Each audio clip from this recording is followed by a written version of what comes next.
In this video, we are at Intramuros here in Manila, and we're gonna have a nice Philippines history lesson today. And I'm joined with a guest. Stay tuned next on Jaycation. Hey, what's up, Jaycationers? Welcome back to another video here in the Philippines series. Today we are in Intramuros. Right behind me is San Agustin Church, and I think it's really important for not just Filipinos but for Philams and everybody around the world to know about the deep history that Filipinos have and the Philippines have, especially here inside the walls of Intramuros. So I have a special guest with me. She knows a lot about this area and the history. This is Hannah. You want to talk a little bit about yourself? Okay, hi guys, I'm Hannah. I'm a radio host, content creator, and a 6th generation descendant of a Rizal sister, Maria. Awesome, and I'm going to ask you all these questions and you're going to show me around Intramuros. And right now, we're here by San Agustin Church. This is where two of my good friends got married, Jeff and Judy, back in 2012. Shout out to you guys. San Agustin Church is a really well-known church because somebody's buried over here. Legazpi. Legazpi's tomb is over here behind the on the left side of the altar. So basically today you're going to take the rite of passage tour that Filipino grade school students usually take.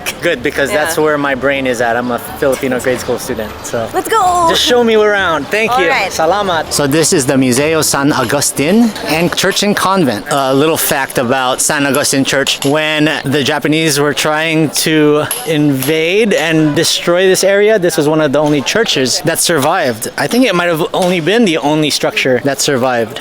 Look at this giant rosary right here. So San Agustin Church was one of 4 stone churches erected in the Spanish colonial period. It was built in 1607. Why don't you tell me stuff about your first experience here since you were actually able to go inside? Oh yeah, so the inside, it's nice. It's a big cathedral, but it's super mainit. It was so hot. It was the middle of June, I believe. Sweltering heat. Yeah. So it's a heritage site. Like you said, it's like 500 years old, so you should actually go and like... I know, I want to go inside, but we can't. Let's go check out other places. You can join Kalesas over here. You can rent them out. Yeah, you can, right across the church. So what's the price range? What do you think is the right price for a So Kalesa? usually the Kalesas here are 350 to 500 pesos. So that's around the range you should be looking at. Okay, anything above 500, that's already a big one, right? Exactly. Actually, 500 should already be the multiple people one. Okay. So past that, you know, there you go, you're getting ripped off after that. Very touristy but nice cafe here is Cafe Intramuros. Just gonna take a look on the inside here. You can take a little break and get a little afternoon pick-me-up when visiting. This is a really nice cafe, nice ambiance. The chandeliers are nice and there's potted plants here by the windows. You can take a nice Instagram picture, but it really brings old Spanish feel to this area right here. And you can pick up some cake, some coffee, and just enjoy the ambiance here. So the Plaza San Luis complex is a post-Second World War constructions by the Intramuros administration, composed of 9 individual houses exemplifying 19th century traditional Spanish colonial era architecture. Yeah, it does. Even look at the street signs. This is very reminiscent of street signs you'll see around España here in Cafe Intramuros, and the planted pots. Right next to it is Casa Manila. Oh no, this is a Tesoros. So this is the souvenir section right here. There's a little picture of Jose Rizal right there. And they even have, the Intramuros licor de cacao. This is the calamansi liquor I was given at Jacko's thing. Yeah, somebody gave me one of these. And you can get Philippine pins, Philippine flag pins, stuff for your car, and t-shirts. So souvenir shop. That's a really cool hat right there. Bahay Kubo, but it's like a military style hat. That's nice. Oh, you found something. It's nice to see familiar faces and family members out of the house. Lolo po. Mano po. So we made the mistake of going here on a Monday because we hardly had time, but like it's a nationwide thing where Monday is usually when museums are closed. So we gotta settle for like outside and the restaurants. And you can still ride the Kalesas. Oh yeah, we can, definitely. You're gonna get a lot of people approaching you to ride Kalesas or take tours. Just be nice, just be patient and just say, maybe a little later. But you might feel a little pressed when you get here, so just relax. That's just the way it is over here. They wanna make some business, but if you wanna walk around, just walk around. Just politely say, Mamaya, salamat. Survival tip, wear comfy rubber shoes, not heels. Oh, you're wearing rubber Your shoes. pictures will still look nice. But this... Oh, so there's an entrance fee. They're open from 1 to 5? 1 to 5. Except for Monday. Look at this, guys. There is an area called the Baluarte de San Diego. No, not San Diego, California. President's Garden and the Puerta de la Santa Lucia. Check out this building right here, and then we got a Calesa going by. Look at that. With the pink curtains. There's this sari-sari store right here. You can pick your 3-in-1. There's the water tower over here. All right, let's not get sagasahan, which means run over, guys. When you're in elementary school here in the Philippines, this is where a lot of your field trips are, right? Exactly. So like they usually of course make us visit the church, the San Agustin Church, which you knew a lot about, though even back then like we couldn't go in. They also make you visit Manila Cathedral.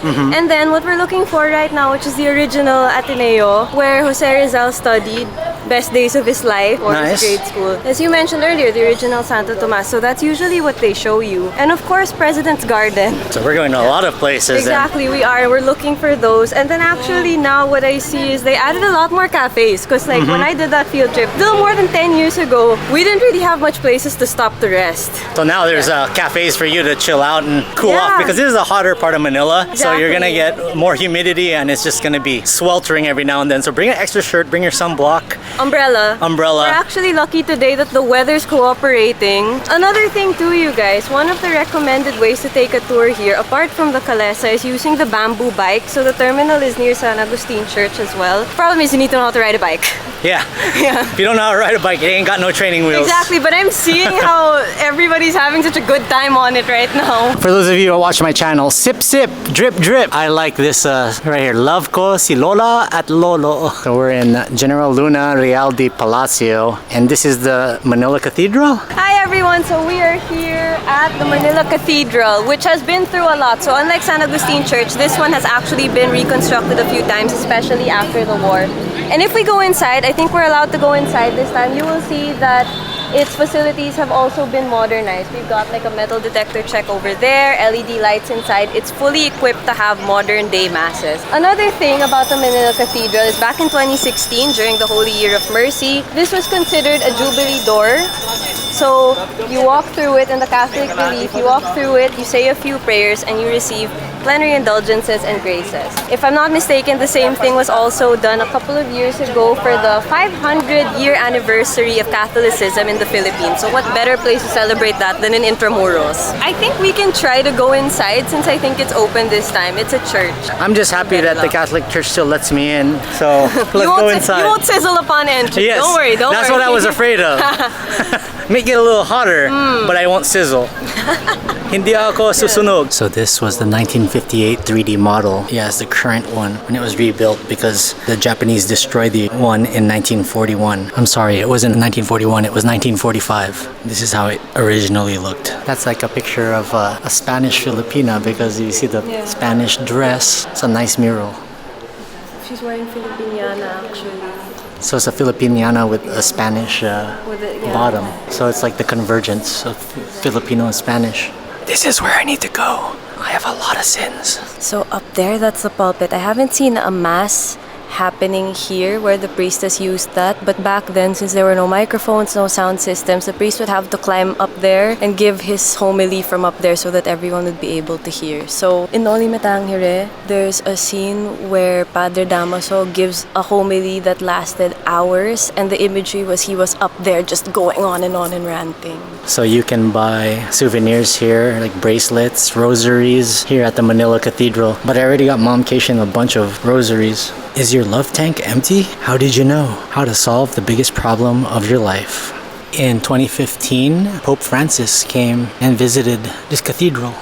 It was a few months after, so it was more of to spend time with the victims of that typhoon. And then of course he spent some time in Manila. Then two other popes visited, Pope Paul VI in 1970 and Pope John Paul II in 1981. Alright, so this is the La Cathedral Cafe. Look at this cool entryway right here. It's supposed to have a nice view of La Cathedral. Of the Manila Cathedral, where we just came from. Hannah knows what's up. She's an awesome Instagrammer too. Yeah, because apart from the historical sites of Intramuros, you also want to know where you want to eat, recharge, get some coffee, and supposedly this is one of the most Instagrammable spots. There's a nice grand stairwell right here. I'm still talking like I'm inside the cathedral. You gotta be louder now. You can use your outdoor voice, Jay. It's okay. Oh, you don't want to hear my parang taga-bundok ako. Nice. Wow, look at this. Nice view of the cathedral. I'm gonna show you. Good call. Oh, ube latte. Supposedly, the internet says cakes here a must try. We should get some cake. Okay. Ube makapuno. Oh, right. And then you also got the bell tower here of Manila Cathedral. They have chocolate cake with gold leaves. This area is super nice. Definite Instagram spot. So we got the ube makapuno cake and you got? I got the chocolate cake with gold leaves. Then I went with a red wine because they didn't have beer and they didn't have Chardonnay. So I went with this and it's cool wine. But we're gonna go into this first. Ube makapuno. You got it because it's gold, huh? Yeah, I got it because it's chocolate. Anything chocolate should be good. Cheers. Cheers. You got a nice hint of ube makapuno and it's fluffy because of the cake itself. But you also have a mix of the frosting. It's coconutty.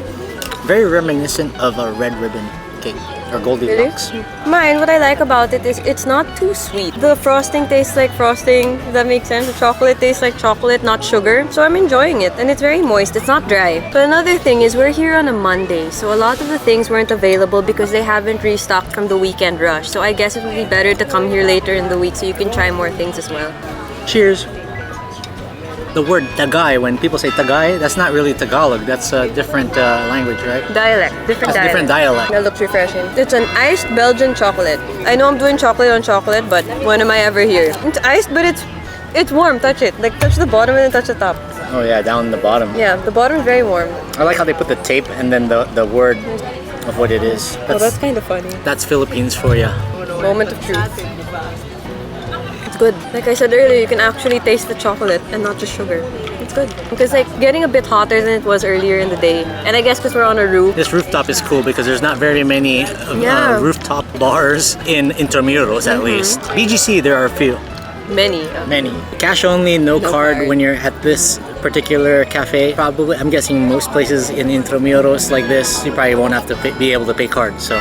And bring a lot of spare change. Don't use GCash as an American, you can't. Hey, So you're part of the Rizal bloodline? Yup, it's my grandpa. Right there? There you go. Alright, I'm selling this on eBay now. It's commemorative. Uncle Joey. This is Santo Tomas. The original Santo Tomas was here, right? Yeah, and it's the oldest college in the Philippines. Momcation went to Santo Tomas, but obviously not to the location here. But the original Santo Tomas was here as well as the original Ateneo? Yep. And that's your alma mater? Yeah, that's my alma mater and that's what we're looking for. Nice. Hello, hello, mabuhay, mabuhay. Buhay Pilipinas! Mabuhay. What is your favorite works of Jose Rizal? So for the popular ones, my favorite is Mi Ultimo Adios, which is the last poem he ever wrote. It means my ultimate goodbye. Like that's it. So then like he has a lot of nice lessons there. You know, in Barcelona and in Madrid, there's so many plaques and even a replica of his statue. And you can see No Limit Tangere, you can see the different translations Yes, yes. over in Madrid. Even the one in Heidelberg, you can go to the Rizal Park there and see a lot of his history. So it's cool. Super. Cool to see that. So we're actually going to be heading to a Rizal-related place right now. Let's go! Speaking of Spanish influence, look at this. Ayuntamiento de Manila is just like Ayuntamiento in Barcelona. This is an art installation / bike rack. So you can put your bike here on the old school spokes of the Calesa wheels. We gotta cross, but find a safe way to cross. Oh, it's over that way. All right, we made it over to Fort Santiago, and these are the gates. And you can smell the Calesa, yeah, the horses. So it's 75 pesos, just over $1 to enter Fort Santiago. So it's Women's Month, so on some days admission is free for women. Happy Sorry, Jay. International Women's Day. For those of you that don't know about Intramuros, it is a walled city here in Manila, and it was basically where the Spanish occupied the Philippines and to control, and a lot of Spanish style buildings are here because of the colonization of the Spanish. And it is preserved here, which is why it's a big heritage site. In the World Wars, World War II, to be exact, in the 1940s, most of Intramuros was destroyed by the invasion of the Japanese. Yep, it was a war ground. People had to seek refuge here because of the structures. As we said earlier, stone structures are very strong. So a lot of people felt safer hiding in the churches here, and of course within the buildings. But unfortunately, only one of the structures, the stone structures, was San Agustin Church, and that was the only one that was preserved. through the Japanese attacks here in Intramuros. They rebuilt in the 1950s. It's now a historic part of Manila. So we're in Fort Santiago. Obviously, it was a fort, so this is where a lot of the battles happened. You can see a cannon. It's also where Jose Rizal was exiled before he died. So that's what we're looking for right now. Very different from how I remember it from when I come here in grade school for field trips. They have like all these event spaces and stuff now. They even have like restaurants in the entrance. So I'm surprised. So Jose Rizal was on his way to Cuba. He was in Barcelona and he got caught by the Spanish. Yes. Where he was over in Montjuic, where he was held for a night and then taken back here Yes, to this area where ultimately he faces demise. So here are the walls and a little moat area, and when it does get darker it really does look nice and it starts lighting up. There's lights in the trees and everything. So the 150th birthday celebration of Jose Rizal, this area was a bit transformed. So the descendants had like a dinner here, and then like there were street plays of different times of his life. So that was back in 2011. So everything you need to know is actually here. But this is the shrine of Rizal. So this is where his prison cell was. He stayed here for days before he was executed. Yeah, so let's go say hi to my grandpa. Always holding a book. Of course. So Jose Rizal's older brother, Pasiano, was an activist. Their last name was Mercado. So when Jose was a student, Pasiano gave him the last name Rizal to be able to separate himself and keep him safe so he could study properly without getting caught into the activism just yet. I'm not here to challenge you because I know you know everything, but the La Solidaridad pen name. Launlaan. Boom! See? I don't doubt. Wow, look at this. This is like a theater. It had a theater name, but this is where the chapel where Jose Rizal spent his last night of prayer was. Of course, we don't know the exact location right now, but it's nice to know. Here. Oh, no way, bro! I'm not going in there! She said, no way, bro. No way! Oh, this is an old guard shack.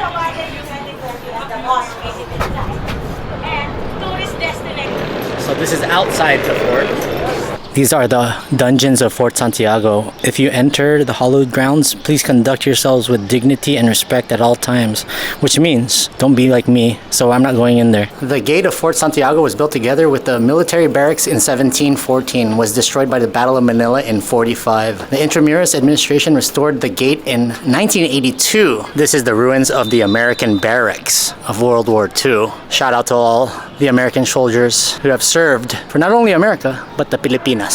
Another thing that my dad was telling me about Intramuros was my lolo John. The reason my middle name is John, my lolo, he was actually questioned and detained here. He wasn't captured. He actually was a guerrilla fighter and hid up in the hills eventually, but he had to hide his papers. I think he may have even eaten his papers or put it in his shoe. One of my family members will make sure to tell me what the true story is behind that, but he was detained here and questioned, but let go. So my lolo John, definitely a Philippine hero. Yeah, we miss him. He took care of me for so many years. So R.I.P. Lolo.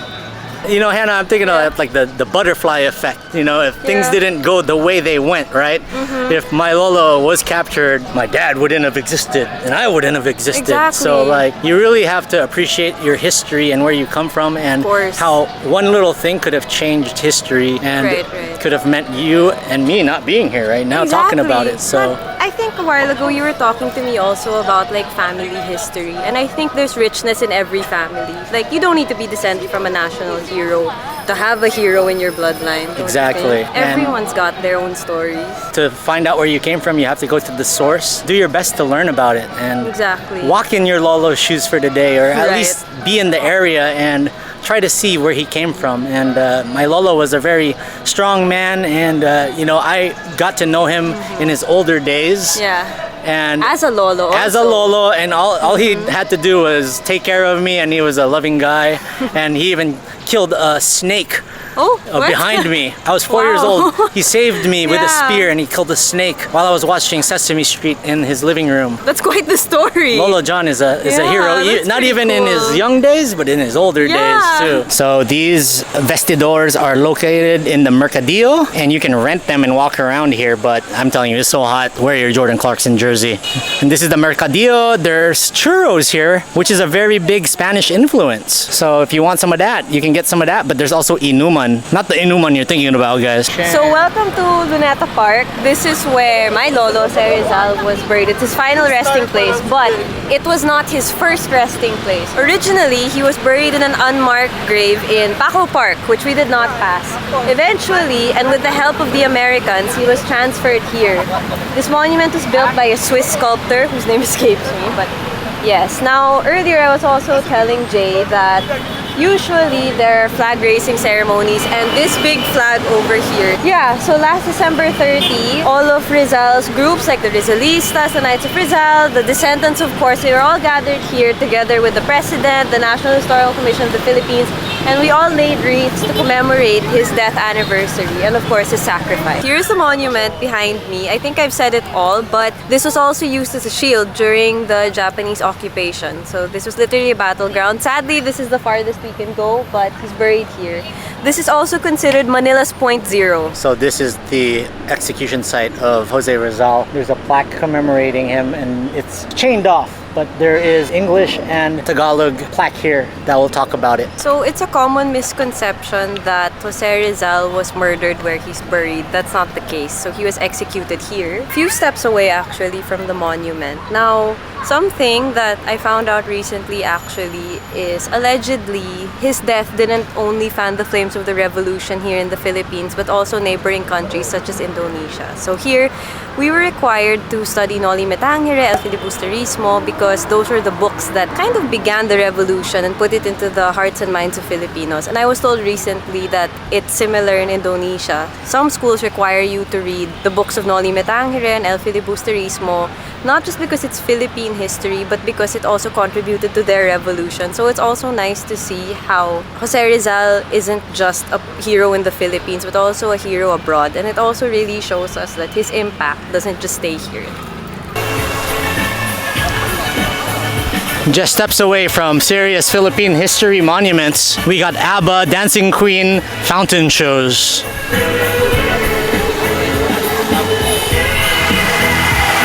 I don't want to get copyrighted. There's the Manila version of the LA lampposts. I didn't even know we had that here. Really? Yeah, I didn't know. I mean, I thought that Luneta Park was like, you know, the Rizal side, the historical side. I knew about the fountain, but I didn't know we had these lampposts. Well, check that out. So if you want to do an LA experience, there you go. We took a little ride around the circumference of the park. I saw that there was like a lamppost thing that's like in Yeah. Los Angeles in the back.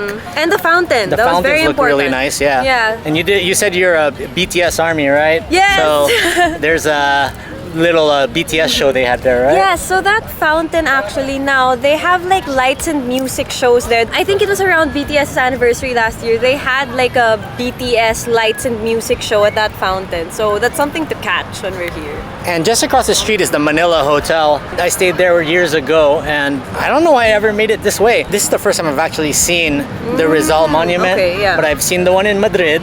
I've gone to the park course. in Heidelberg and seen all the plaques around Barcelona.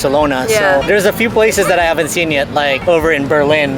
Yeah, So- of course. The one in Germany, and I have yet to see the one also in Japan. There's one in Shanghai, and there are many in Australia actually. And there's your little history tour of the Exactly. Philippines. Well, Hannah, thank you so much for showing me around Intramuros Thank you for having me. and Luneta Park. You have social media. Where can we get more information? Because I heard you got a lot of knowledge that you can spread possibly in a podcast. Yes, so you'll be able to find my podcast and Jose Rizal related content on my YouTube. That's at hannahmaxine. But of course, before that comes out, follow me on Instagram and TikTok at hannahmaxinecruz. So it's just about to come out, so please wait with us. Maraming salamat and thank you. Maraming salamat po. Shout out to the national hero, Jose Rizal. Have a good one. Like, comment, subscribe, follow her. Comment down below. What did you enjoy most about this video? We'll see you in the next one. In the words of me, stay traveling, Pilipinas. Mabuhay. Mahal kita.